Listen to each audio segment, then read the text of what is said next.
Le 19 juin 2025, un pays sahélien souvent ignoré a signé avec la Russie un accord nucléaire évalué à plusieurs milliards de dollars. Pour Ibrahim Traoré, ce pari doit transformer des villages plongés dans le noir en villes alimentées en continu, alors même que la capacité actuelle plafonne autour de 200 mégawatts. Comment ce même contrat peut-il annoncer la fin des coupures d'électricité tout en faisant planer la menace d'une dette écrasante et de risques de sécurité inédits? Dans les coulisses de cet accord se joue peut-être l'avenir énergétique, économique et géopolitique du Sahel. L'accord nucléaire signé le 19 juin 2025 porte une promesse double. Éclairer durablement un pays longtemps privé d'infrastructures fiables et réduire une dépendance énergétique qui a pesé sur l'économie nationale comme une contrainte structurelle. En arrière-plan, une idée simple de 10 mots résume l'ambition. Stabiliser l'énergie pour stabiliser le développement du pays. Pourtant, cette promesse repose sur un socle fragile où chaque avantage potentiel possède son revers immédiat. D'un côté, l'accès continu à l'électricité pourrait transformer la vie quotidienne, renforcer les services publics et attirer des investissements que la région du Sahel n'a que rarement connus. De l'autre, les coûts annoncés, les risques de sécurité et la dépendance technique envers un partenaire extérieur créent une tension permanente autour de la viabilité du projet. À l'intérieur même du pays, ce contraste nourrit un débat intense entre espoir collectif et prudence stratégique.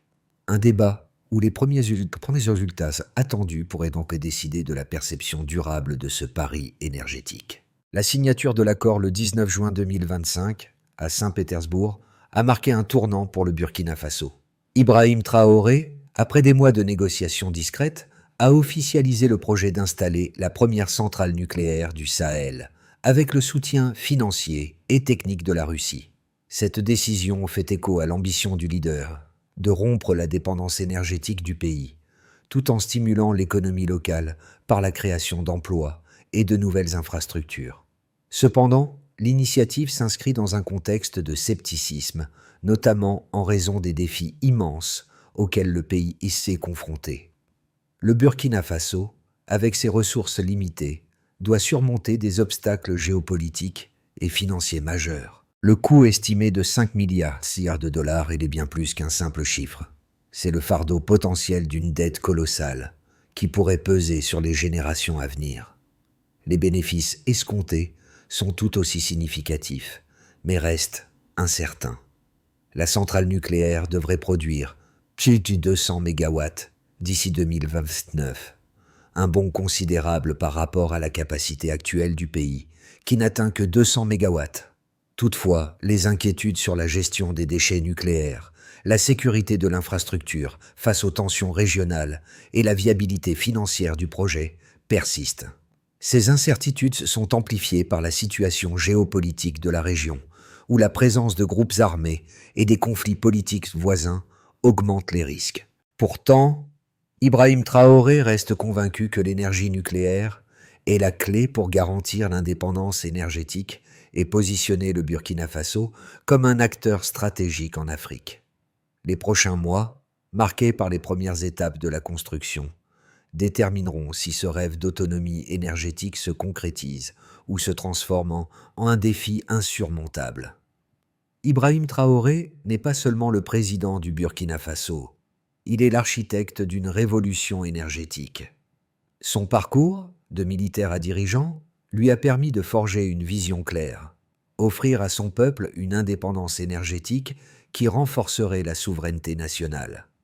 En décidant de se tourner vers la Russie pour l'initiative nucléaire, il a placé son pays sur la voie d'une transformation radicale, loin de la dépendance aux puissances coloniales et aux énergies importées. Mais cette vision n'est pas sans obstacle. Dès l'annonce de l'accord, des voix s'élèvent, tant à l'intérieur qu'à l'extérieur du pays, pour exprimer leurs inquiétudes. Les opposants mettent en garde contre les risques financiers et géopolitiques. La menace d'une dette insoutenable, déjà un problème récurrent pour le Burkina Faso, pourrait se matérialiser. En outre, les préoccupations concernant la sécurité de l'infrastructure nucléaire dans une région instable, ajoute une couche de complexité à un projet déjà ambitieux. Malgré ces défis, l'impact initial du projet est palpable. Dans la capitale, Ouagadougou, les discussions autour du projet nucléaire génèrent une vague d'optimisme.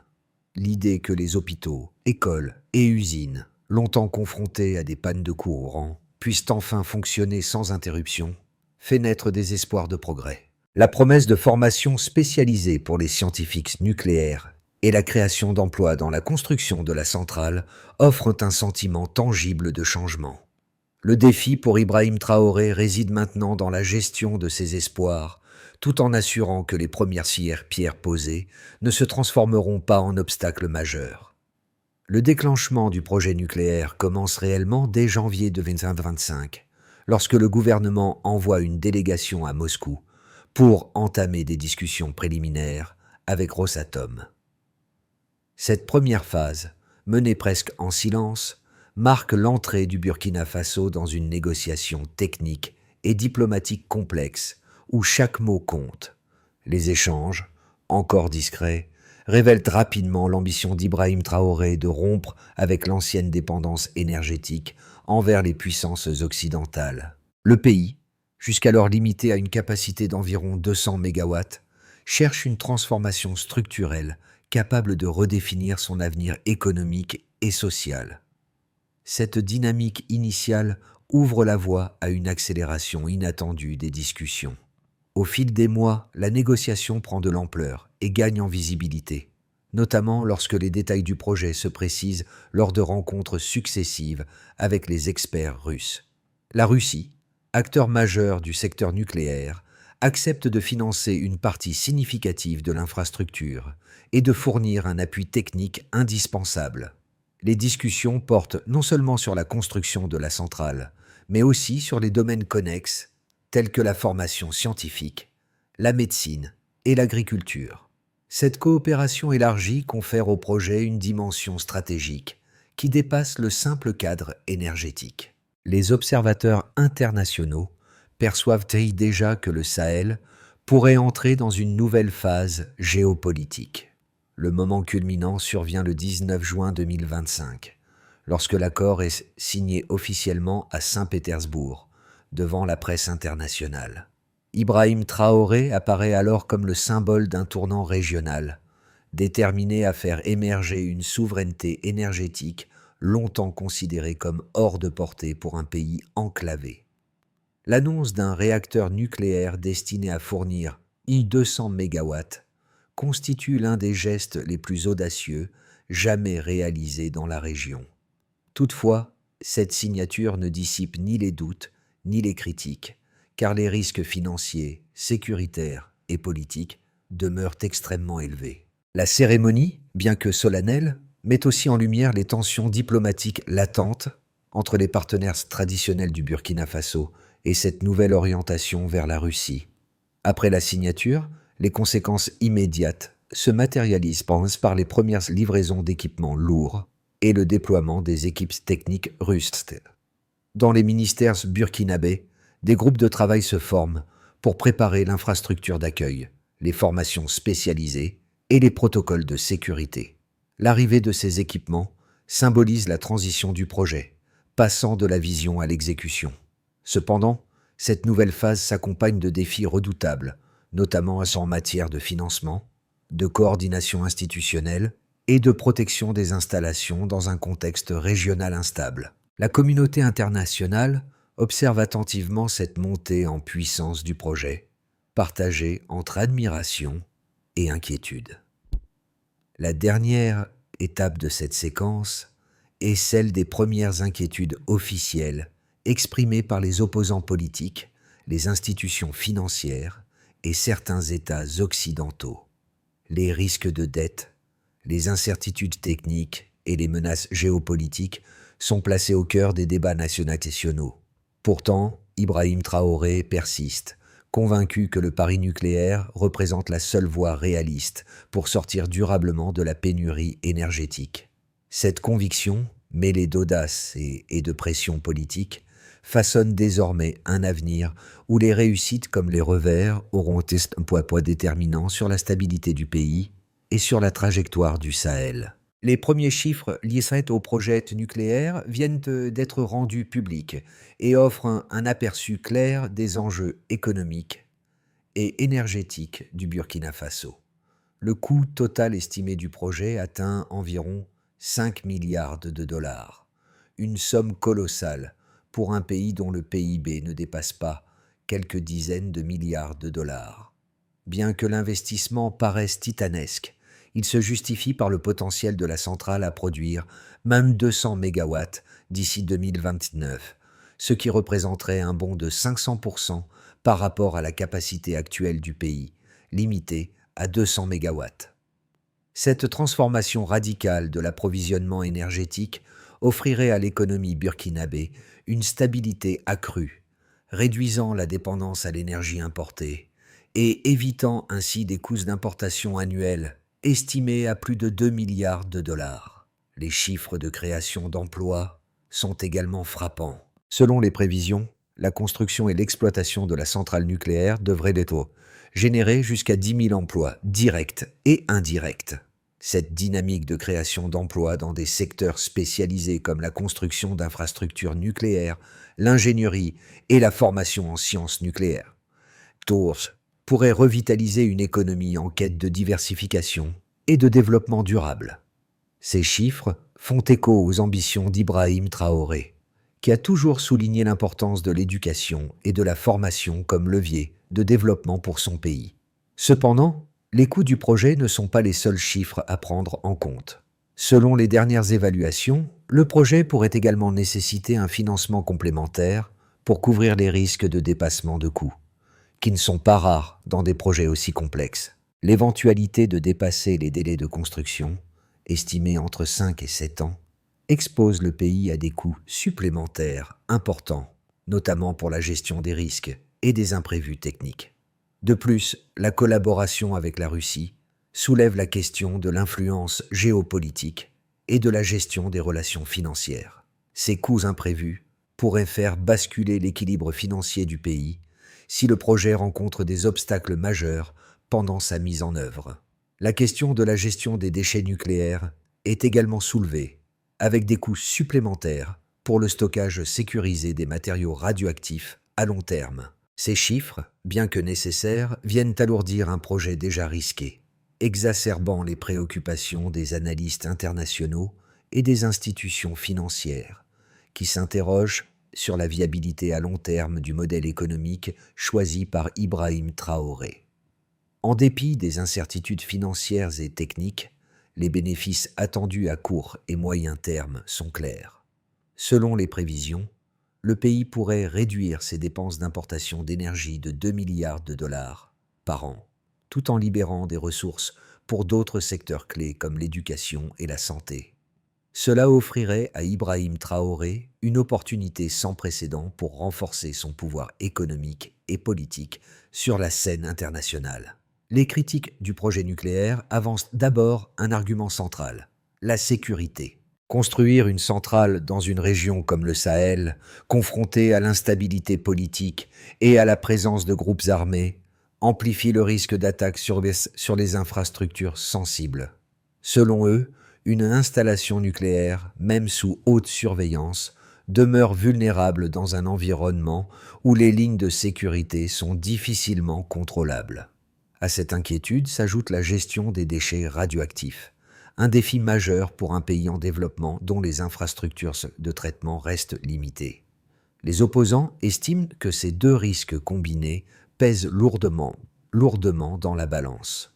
Le deuxième argument repose sur l'économie.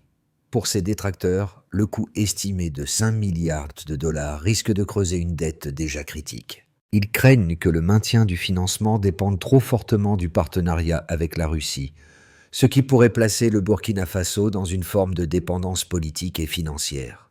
Certains observateurs soulignent également que des alternatives comme le solaire ou l'éolien auraient pu offrir des solutions plus rapides, moins coûteuses et mieux adaptées aux conditions locales du Sahel. La possibilité d'investir dans des énergies renouvelables renforcent leur conviction que le choix du nucléaire n'est pas le plus judicieux. Face à ces critiques, Ibrahim Traoré et ses partisans répondront en avançant des données concrètes issues du projet. L'augmentation prévue de la capacité énergétique de 200 à 1200 MW constitue un changement majeur susceptible de garantir une autonomie durable. De plus, les premiers emplois créés, couplés aux inspections de sécurité menées avec l'aide d'experts russes, illustrent une volonté d'assurer un encadrement rigoureux du projet. Pour les défenseurs de l'initiative, cette centrale représente une opportunité unique pour initier une transformation profonde de l'économie et de la société, tout en positionnant le Burkina Faso comme un acteur régional émergent. Au cœur du projet nucléaire du Burkina Faso, un facteur clé pourrait inverser le cours des événements, l'indépendance énergétique. Ibrahim Traoré ne se contente pas de promettre une meilleure alimentation en électricité, mais un véritable changement dans la trajectoire du pays. Le projet nucléaire pourrait en effet libérer le pays de sa dépendance vis-à-vis des importations d'énergie, tout en consolidant sa souveraineté nationale face aux puissances étrangères. Cependant, cet objectif ambitieux repose sur des bases fragiles, notamment la capacité à surmonter les risques financiers et sécuritaires. Les premiers résultats du projet commencent limite à se dessiner. Des investissements dans les infrastructures et la création d'emplois sont déjà perceptibles. Mais cela ne garantit en rien que la promesse d'une transformation profonde du pays se réalisera sans heurts. En effet, les défis restent considérables, et la question du financement à long terme, ainsi que la gestion de la sécurité dans un environnement régional instable, pourrait freiner cette vision ambitieuse. Pour les ménages, l'arrivée d'une production électrique stable transformerait profondément la vie quotidienne des familles burkinabées. Les coupures interminables qui paralysaient les activités domestiques et scolaires deviendraient moins fréquentes, ouvrant la voie à un accès plus régulier à l'information, aux équipements numériques et aux services de base. La promesse d'éclairage fiable dans les villages reculés nourrirait l'espoir d'une réduction des inégalités territoriales. Selon la vision d'Ibrahim Traoré, ces bénéfices doivent constituer le premier levier social du projet. La disponibilité d'une énergie constante offrirait un terrain fertile à la création de nouvelles industries locales et à l'expansion des entreprises déjà existantes. Les usines, autrefois limitées par l'instabilité du réseau, pourraient fonctionner en continu, améliorant leur productivité et attirant davantage d'investissements. Les secteurs clés, comme l'agriculture modernisée et la transformation alimentaire, bénéficieraient d'une meilleure compétitivité. Le projet nucléaire, en s'imposant comme une infrastructure stratégique, pourrait repositionner le Burkina Faso dans la dynamique économique régionale. Pour l'État et la gouvernance, la réduction potentielle des dépenses liées à l'importation d'énergie, évaluée jusqu'à 2 milliards de dollars par an, libérerait des ressources financières considérables. Ces fonds pourraient être réinvestis dans l'éducation, la santé ou la modernisation des infrastructures publiques. Toutefois, la pression exercée sur les finances publiques par les 5 milliards de dollars d'investissement initial impose une gestion rigoureuse pour éviter un endettement excessif. Ibrahim Traoré devra également maintenir la confiance nationale et internationale en démontrant que la gouvernance énergétique peut rester stable et transparente malgré les risques géopolitiques. Pour la région du Sahel, si la centrale devient opérationnelle, le Burkina Faso pourrait devenir un fournisseur stratégique d'électricité pour les pays voisins, renforçant l'intégration énergétique en Afrique de l'Ouest.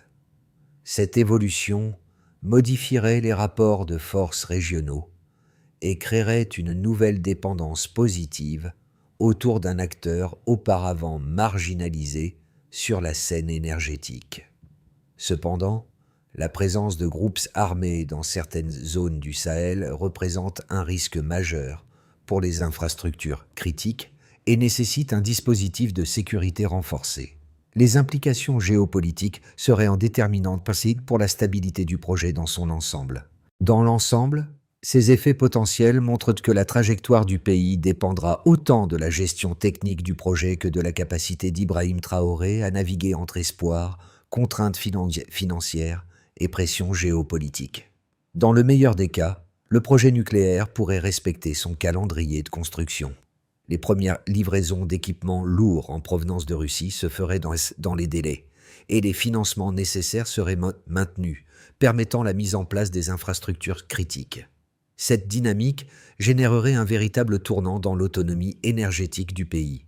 Dès 2026, la première tranche de la centrale pourrait commencer à produire de l'électricité, réduisant les coupures et stimulant l'économie locale. La création d'emplois dans les secteurs de la construction, de la gestion de la centrale et des formations spécialisées pourrait entraîner une réduction significative du chômage, en particulier chez les jeunes. Ce scénario, marqué par une stabilité politique et une coopération régionale renforcée, offrirait au Burkina Faso une nouvelle place stratégique sur la scène énergétique de l'Afrique de l'Ouest. Un retard dans la construction ou un dépassement des coûts pourrait entraîner une pression financière insoutenable. Si le projet prend du retard à cause de défis techniques ou de la gestion des financements, le Burkina Faso pourrait se retrouver dans une spirale d'endettement difficile à maîtriser. L'incertitude sur la sécurité des installations nucléaires, surtout avec les tensions géopolitiques dans la région, pourrait aussi entraîner des ralentissements. Les critiques sur la dépendance vis-à-vis de la Russie et les risques d'instabilité régionale rendraient l'environnement économique et politique de plus en plus difficile. Dans ce scénario, le projet pourrait se voir interrompu ou ralenti, ce qui compromettrait les ambitions énergétiques du pays à court terme. Dans le pire des cas, une instabilité politique ou une crise de sécurité dans la région pourrait avoir un impact direct sur la construction et l'exploitation de la centrale nucléaire. Des attaques contre les infrastructures, combinées à un manque de financement pour terminer le projet, entraîneraient une paralysie totale du programme.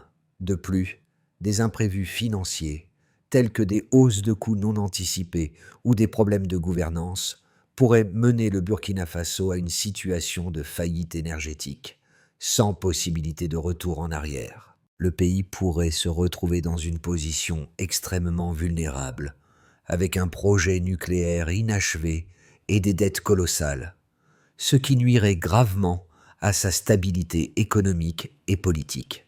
Dans ce contexte incertain, la gestion des risques, tant géopolitiques que financiers, sera déterminante pour la trajectoire du projet. Les choix faits par Ibrahim Traoré et son équipe dans les 6 à 12 prochains mois seront cruciaux. Le projet nucléaire d'Ibrahim Traoré a des répercussions qui dépassent largement les frontières du Burkina Faso. Ce n'est pas seulement une question d'énergie, mais une transformation profonde du rapport de la région au développement durable. Pour les populations locales, l'amélioration de l'accès à l'électricité pourrait changer la vie quotidienne de manière tangible.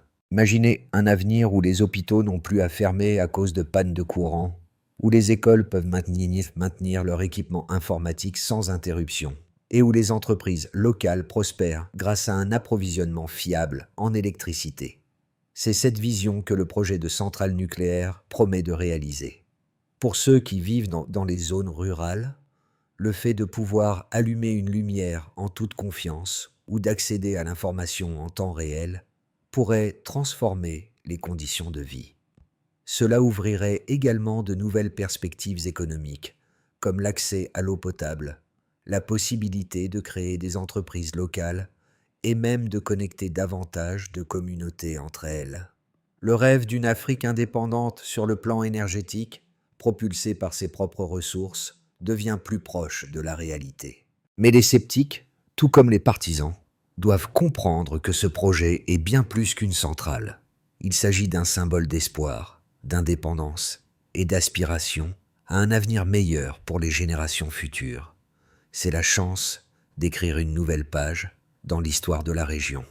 Pour transformer le rêve énergétique du Burkina Faso en réalité, 3 étapes clés doivent être franchies. La première étape, consiste à établir les infrastructures nécessaires à la construction et à l'exploitation de la centrale. Cela implique la mise en place de la formation des experts locaux dans le domaine du nucléaire, ainsi que le développement d'un cadre de sécurité rigoureux.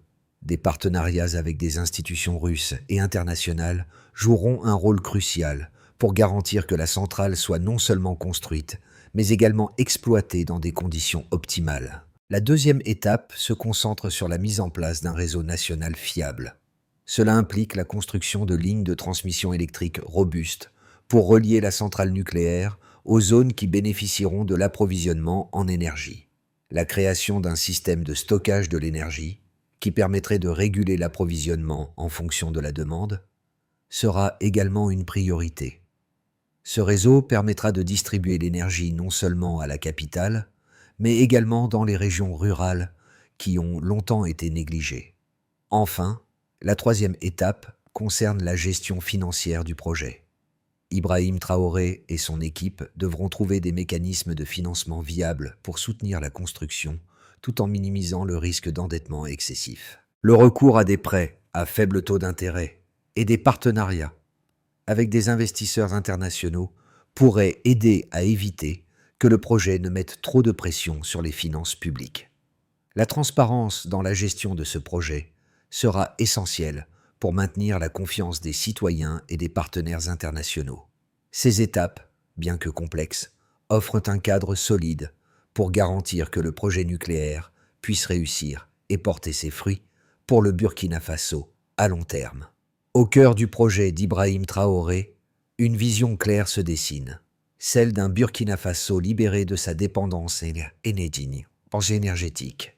Ce rêve, bien qu'encore fragile, commence à prendre forme, non seulement à travers les chiffres et les plans de construction, mais aussi dans l'espoir que chaque famille, chaque village pourra un jour bénéficier de l'électricité stable qu'il mérite. Ce n'est pas simplement un projet nucléaire, c'est une promesse de progrès, de dignité et de souveraineté pour des millions de personnes qui, trop souvent, ont été laissées dans l'ombre de l'histoire. L'avenir, comme l'écrivait Traoré lui-même, appartient à ceux qui osent rêver et agir pour un changement tangible. Chaque pas vers la réalisation de ce projet représente un pas vers un avenir plus lumineux pour les générations à venir. C'est cette lumière, symbolique mais essentielle, qui continue de guider Ibrahim Traoré et son équipe dans cette aventure ambitieuse. Ce projet nucléaire, c'est plus qu'un simple investissement dans l'énergie. C'est un investissement dans l'avenir du peuple burkinabé. Et dans cette quête, chaque succès, aussi modeste soit-il, est une victoire pour tous et tous ceux qui croient en la capacité de leur pays à se réinventer. Le projet nucléaire du Burkina Faso, porté par Ibrahim Traoré, va bien au-delà des enjeux énergétiques. C'est un projet de transformation, une opportunité pour un avenir plus prospère et plus autonome pour l'ensemble du Sahel. Il est encore tôt pour dire si ce rêve deviendra réalité, mais chaque étape franchie nous rapproche d'une Afrique où les nations prennent leur destin en main. C'est un moment historique pour le Burkina Faso, mais aussi pour la région. Si vous croyez, tout comme nous, en un avenir où l'énergie ne sera plus une contrainte, mais une force de changement, alors il est temps de faire entendre votre voix. Partagez cette vision, inspirez les autres et engagez-vous à soutenir un projet qui pourrait redéfinir l'avenir énergétique du continent. Votre participation, vos idées et vos actions sont essentielles pour que cette vision se concrétise. L'histoire ne s'écrit pas seule, elle se construit ensemble. Soyez acteurs du changement. Partagez, aimez, commentez et faites passer le message. L'avenir du Sahel commence maintenant.